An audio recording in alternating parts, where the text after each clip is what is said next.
question na ito. From Jose Maria Christian David. What's an activity that you were only able to do on your Beanie Bus that you weren't able to do normally? Wait. Aside sa mag-sort kami ng gifts, kasi sobrang sikip na matulog kami ng straight 12 hours. Wow! Yeah, walang alarm, hindi kami ginigising. Gigisingin lang kami, nasa venue na kami. Yeah, so, guys, nalilito ka, hindi na ako makapagsalita eh. Pero yun, makatulog kami ng 12 hours, like legit 12 hours. Kahit umalog yung bus, wala kami nararamdaman. Grabe.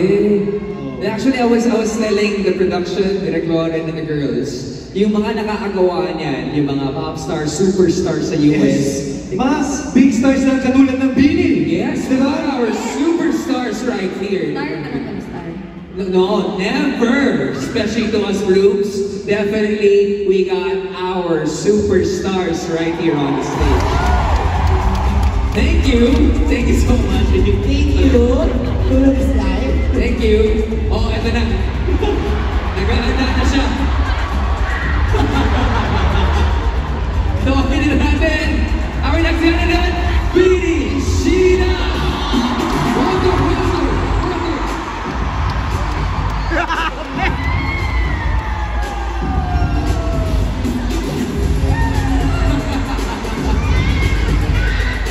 Pinaglaruan!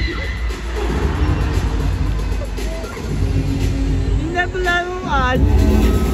Hindi naman klase round lang, mga Asia Arena.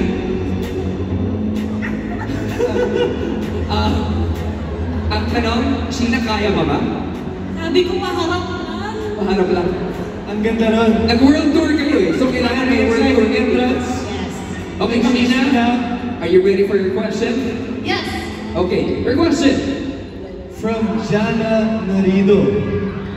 Out of all the songs that you performed during the world tour, what was your most favorite and why? My favorite song to perform is Pantropico. Pantropico is my baby.